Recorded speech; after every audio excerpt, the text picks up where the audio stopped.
Góðan daginn, Lovísa heiti ég og kem frá Deloitte. Ég var fengin hingað til þess að fjalla stuttlega aðkomu einkaaðila að innviðafjárfestingum, eins og Sigþór sagði, og ætla að koma aðeins inn á þessa PPP aðferðafræði. Áður en ég byrja langar mig að þakka Íslensku verðbréfum fyrir þetta góða boð. Það er virkilega gaman að fá að vera hérna í dag og taka þátt í þessari umræðu innviðaframkvæmdir sem er bæði tímabær og þörf.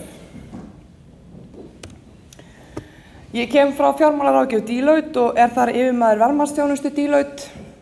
Verðmatsþjónustan sinnir margvíslegum verkefnum en eitt af þeim er ráðgjöf við innviðafjárfestingar eða PPP. Deloitte á Norðurlöndunum er meðal annars leiðandi ráðgjafi við slík verkefni bæði í Danmörku og Noregi. Undanfarið hefur við verið að vinna í samstarfi við kollega okkar á Norðurlöndunum við að kynna þetta hér á Íslandi. Og það er kannski ástæðan fyrir því að ég er komin hér í dag. En hvað er þetta PPP? Þetta gengur undir ýmsum nafni. PPP stendur fyrir Public-Private Partnership. Oft tala PPP, 3P eða P1-3. Í sinni einföldustu skilgreiningu er að ræða opinbera þjónustu sem er þróuð og eða rekin af einkaaðila eða í samstarfi með opinberum aðila að beiðni opinbers aðila þannig að áhættunni sé skipt milli einkaaðila og opinbers aðila. Og það er kannski að mikilvægast í þessu síðasti þátturinn er áhættudreifingin en ég kem aðeins betur inn á þetta eftir en til þess að þessi verkefni séu árangursrík og heppnist vel þá þarf virkilega að huga því hvernig er best að dreifa áhættunni milli aðila. Við hjá Deloitte tölum jafnan þetta sem samstarfsverkefni opinbera og einkaaðila. Þetta form, þetta PPP, þetta hentar fyrir margvísleg verkefni og eins og sjáu ég upp á myndinni þá þetta flest af þessum eru svona hefðbundin innviðaverkefni. Þetta hentar í gatnagerð og framkvæmdir við jarðgöng og brýr til dæmis. Á Norðurlöndunum höfum við ótalmörg dæmi verkefni þar sem að þessari aðferðafræði hefur verið beitt og það má nefna fleiri verkefni í þessu samhengi. Þetta eru skólar og leikskólar, bílastæðahús, sjúkrahús og hjúkrunarheimili og svo stærri mannvirki eins og flugvellir, íþróttamannvirki, svo eitthvað sé nefnt. Það sem að þessi verkefni hafa kannski sameiginlegt er að þetta er svona kannski, má segja, tiltölulega einföld verkefni framkvæmt að því leytinu til að þau hafa verið gerð áður, menn þekkja þau. Þetta eru eitthvað sem er langtímaverkefni, þetta eru eignir sem þarf að reka og viðhalda til langs tíma. En það er kannski ágætt að hafa í huga þessu samhengi að þetta hentar kannski ekki í allar opinberar fjárfestingar en það hentar í því verkefni sem eru rekin til langs tíma og einkaaðilinn hefur bæði reynslu og þekkingu af framkvæmdinni. En opinberar fjárfestingar innifela oftast aðkomu einkaaðila og það er kannski ekki alltaf alveg skýrt hver er munur þá á hefðbundum opinberum framkvæmdum sem gjarnan eru farin með í útboð og sá sem býður hagkvæmasta boðið er yfirleitt einkaaðili sem tekur þessi framkvæmdina. En það eru svona nokkur lykilatriði sem eru frábrugðin þessu samhengi. Við PPP-verkefni þau eru yfirleitt þannig að þau eru byggð á löngum samningum. Það sem einkaaðilinn tekur að sér samning til 20–40 ára meðan að svona hefðbundin framkvæmdaverkefni fela yfirleitt í sér samning við einkaaðilann yfir framkvæmda tíman sem oftast er kannski á bilinu 0–5 ár. Nú, það er mikill munur á útboðunum. Það flestir sem hafa komið opinberum fjárfestingu þekkja útboðsferlið.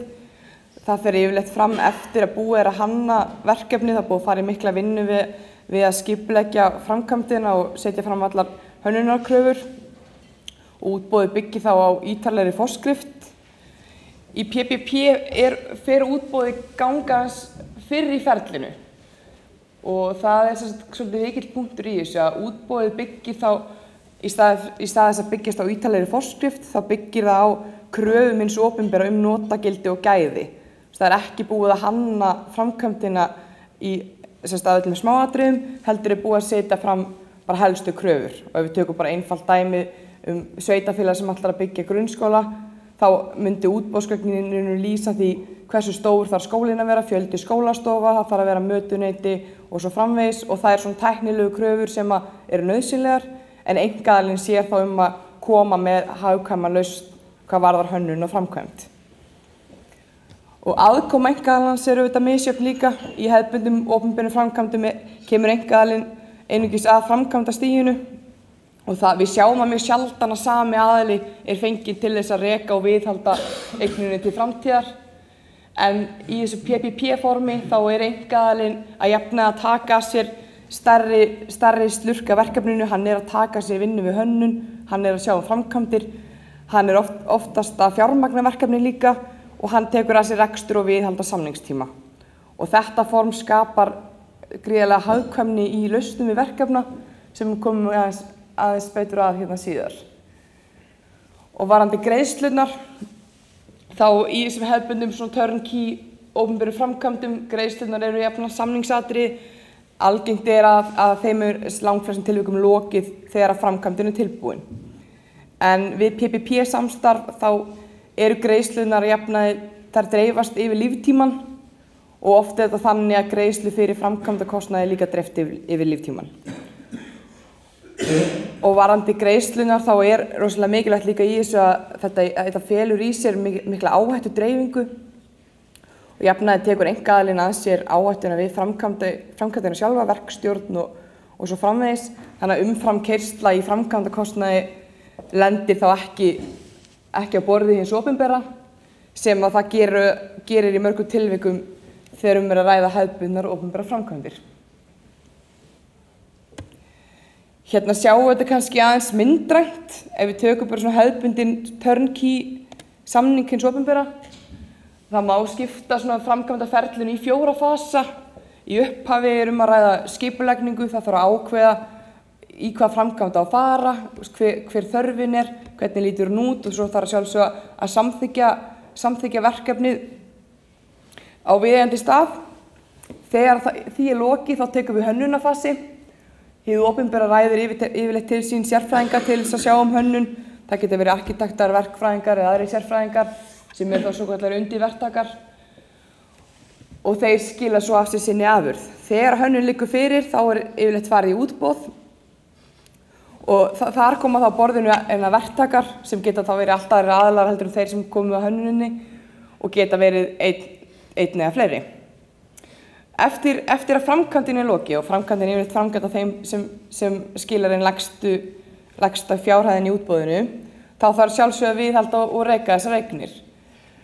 Á Íslandi þá viðhald og rekstur oftast í höndum hins opinbera en það dæmi að hluta þessu sé úthýst til einkaaðila en það ekkert sem segir okkur að það þurfi endilega að vera sami aðili. Þannig að við að sjá hefðbundið opinbert verkefni kannski kalla á fullt af undirverktökum og fullt af mismunandi aðilum þannig að það vantar svolítið að tryggja samræmingu í verkefninu.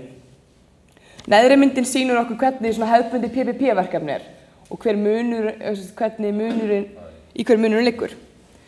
Við alltaf með sama fasan í upphafi. Það alltaf skipulagning verkefnisins sem mjög mikilvægur fasi. Þegar við erum komið þangað þá tekur einkaaðilinn við hérna og einkaaðilinn í þessum PPP-verkefnum, hann sér hönnun, hann sér framkvæmd og hann sér viðhald og rekstur. Og þetta rosalega mikilvægt og hefur skilað miklum fjárhagslegum ávinningi fyrir hið opinbera. Bara með því að skipta út mörgum undirverktökum fyrir einn og sama samningsaðilann, þá við að fá mjög hagkvæmar lausnir.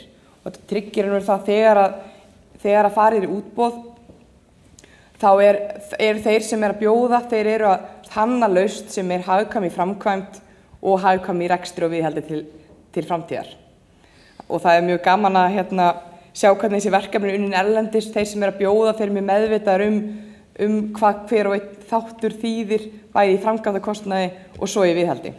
Þannig að þeir taka ákvarðanir byggt á því þegar þeir að velja til dæmis byggingarefni að sum efni eru dýrari í framkvæmd en skila sér í lægri viðhaldi og ákvarðanir eru teknar á þeim grunni. Greiðsluflæði í þessu.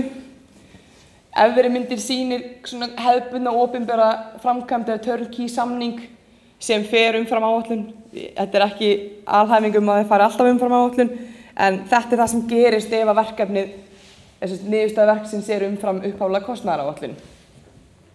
Hér framkvæmdafasinn og blái kostnaðaráætlunin. Hann raun og veru við áætlum einhvern kostnað og ákveðin framkvæmdatíma og svo gerist það stundum eða gjarnan að verkefni tefst í tíma og kostnaði líka. Og þessi kostnaði lendir öll í jöfnu á hinu opinbera. Og þegar eignin tilbúin þarf sjálfsögðu að reka hana og viðhalda henni og þá það kostnaði sem lendir út líftíma eignarinnar eða líftíma samningsins sem getur verið umfram upphaflega áætlun og mun þá slíkt lenda á hinu opinbera. Hefðbundið PPP-verkefni sett upp með svona greiðsluflæði sem þýðir nú það að greiðslur hefjast ekki fyrr en að framkvæmd lokið og fastar yfir líftíma samningsins. Og það sem kannski fjárhagslega mikilvægt í þessu að greiðslur fyrirfram þekktar, umfram kostnaður lendir ekki á hinu opinbera. Þetta auðvitað ekki algilt form, það til mismunandi greiðsluform fyrir verkefnin og það eitthvað sem ákveðið í skipulagi verkefnisins hvernig formið Stundum þetta þannig að framkvæmdin keypt við lok framkvæmdatíma og þá greiðslur yfir líftíma lægri í staðinn og það líka dæmi þess að framkvæmdin sé keypt í lok samningstíma.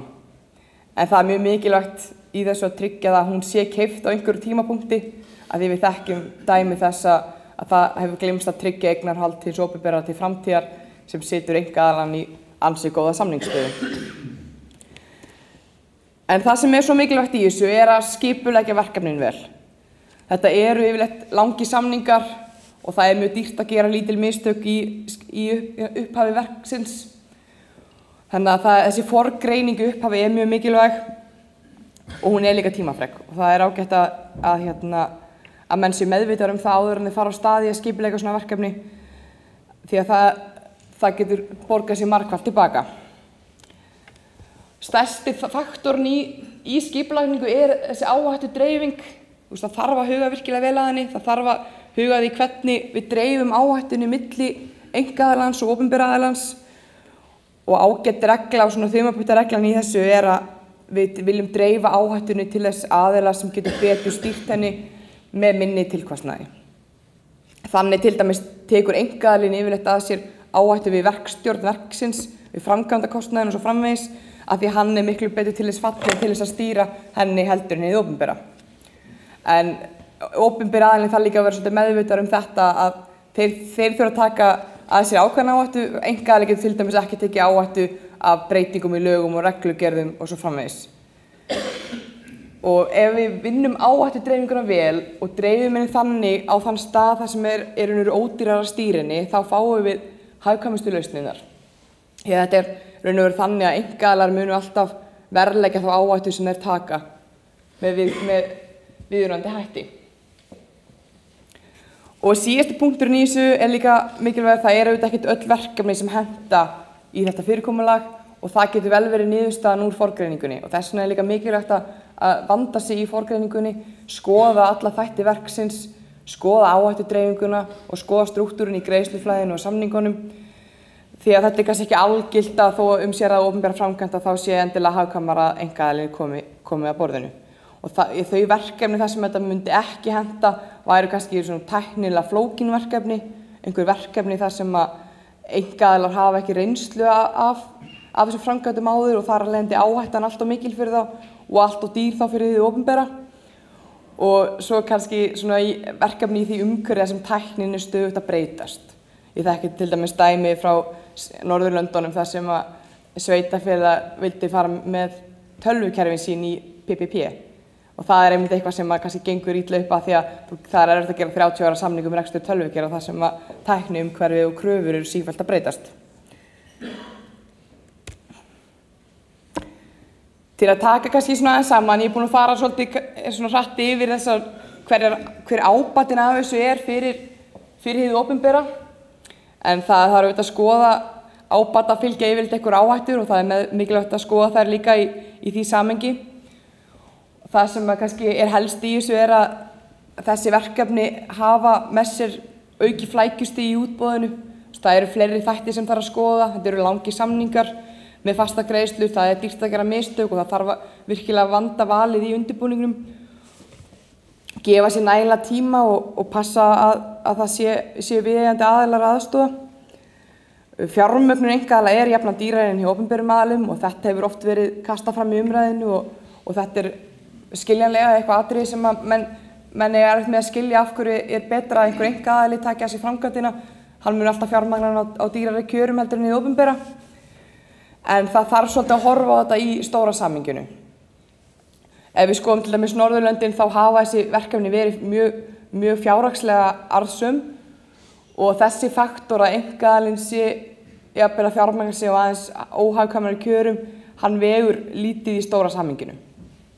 Það þessi fjárhagslegu ábati af hagkvæmum lausnum og áhættu dreifingunni vegur mun þyngra fyrir hið opinbera. Og svo hefur það líka sýnt sig að ef að þessi verkefni eru strúktúrur rétt og samningar vel gerðir og áhættinu rétt skipt, þá hafa einkaaðilar ná að fjármagna sig á ansi fínum kjörum og munurinn ekki endilega eins mikill og menn myndi halda. Og það auðvitað mótaðilega áhætta í þessu. Það má ekki gera lítið úr henni. Við á Íslandi því miður þekkjum þessa áhættu ansi vel þegar kemur að þessum verkefnum og þetta eitthvað líka sem að menn þurfa að vera mjög meðvitaðir í undirbúningi verkefnanna. Það hægt að stýra henni með samningagerðinni, það hægt að setja varnagla í samninga sem stýra þessar áhættu og það þarf að huga vel að því og vanda vel valið þegar hið opinbera að velja sér samstarfsaðila til framtíðar. Og kannski síðasti punkturinn í þessu að þetta fyrirkomulag þýðir auðvitað minni sveigjanleiki fyrir hið opinbera og við höfum heyrt það frá kollegum okkar erlendis frá og viðskiptavinum okkar helst þá að þetta getur verið svolítið erfitt fyrir hið opinbera að menn eru vanir að geta stýrt vel sínum framkvæmdum en þegar þú ferð í svona fyrirkomulag þá mjög erfitt að breyta eftir að búið að ganga frá samningum. Þú ert í raun og veru vera að úthýsa ákveðnum hluta verksins til þriðja aðila. Þú færð í staðinn ákveðna hagkvæmni en það þýðir ekki að koma tilbaka og ætla að bæta við 2 skólastofum þegar verkið hafið og svo framvegis. Því slíkt dregur verulega úr hagkvæmni og getur reynst dýrkeypt. Þannig að það ágætt að hið opinbera sé að minnsta kosti meðvitað það að sveigjanleiki minnki í þessu fyrirkomulagi. En ábatarnir eru talsverðir eins og við höfum farið yfir. Það auðvitað takmörkun áhættu sem vegur mikið, hún getur verið reynst fjárhagslega hagkvæm. Við fáum hagkvæmar lausnir með því að setja hönnun, framkvæmdir og rekstur og viðhaldi framtíðar undir sama hattinn. Þá tryggjum við það að þeir sem undirverktakar sem koma á verkefninu eru allir að hugsa í sömu átt. Með þessu þá erum við að tryggja fyrirfram þekkta greiðslur til hins opinbera sem henta aðstæðum hins opinbera og það líka dálítið mikilvægt að greiðslunar henti aðstæðum. Það er til dæmis ekki sérlega vænlegt þegar að sveitarfélög að greiða greiðslu fyrir innviðaðar framkvæmdir sem tengjast erlendum gjaldmiðlum. Þannig að það þarf að strúktúra þetta þannig að greiðsluflæði henti þeirri opinberu stofnun sem ber það.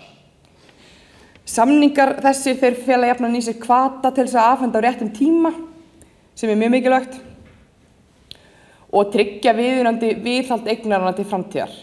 Með því að úthýsa þessu til þriðja aðila þá verið að tryggja það að eigninni sé viðhaldið og það jafnan settir hvatarinn í samninga til þess að tryggja þetta meðal annars þannig að greiðslu stöðvast ef einkaaðilinn ekki að uppfylla skyldur sínar hvað varðandi viðhald og þjónustu sem tryggir þá sjálfsögðu líka gæði þjónustunnar. Og síðasti punkturinn líka mjög mikilvægur að hið opinbera með því að úthýsa þessu til einkaaðila þá getur hið opinbera einblínt á þau atriði sem skipta máli sem eru þá virði innviðanna og útkoman út úr verkefninu í stað þess að eyða miklu púðri að horfa á tæknilegu atriðin. Til að taka þetta saman, þetta raunhæft fyrir okkur á Íslandi? Ég segi já. Það loði gjarnan við þessu opinberu verkefni því miður og þau fara fram úr áætlun. Það er ekkert öðruvísi á Íslandi heldur en annars staðar. Við höfum nýlega rannsóknir sem sýna það að stærstu verkefnin á Íslandi hafa farið verulega fram úr áætlun á síðustu árum. Með því að nýta þetta fyrirkomulag þá getum við dregið úr þessari umframkeyrslu og þar með stuðlað aukinni hagkvæmni til hins opinbera. Við höfum dæmi frá nágrannalöndunum, við höfum þekkingu af þessum verkefnum, við höfum fordæmi, við getum auðveldlega að leita okkur þessari þekkingu, spæði hvað þarf að varast og hvað hefur verið vel gert og við ættum að nýta okkur hana. Það væri mjög gaman að sjá hið opinbera skoða að minnsta kosti þetta fyrirkomulag þegar að kemur að því að fara í frekari innviðaframkvæmdir. En í þessu samhengi þá ekki síður mikilvægt að við lærum að reynslu okkar og reynslu nágrannalanda og vöndum okkur vel til þess að við tryggjum árangur í þessu. Takk fyrir mig.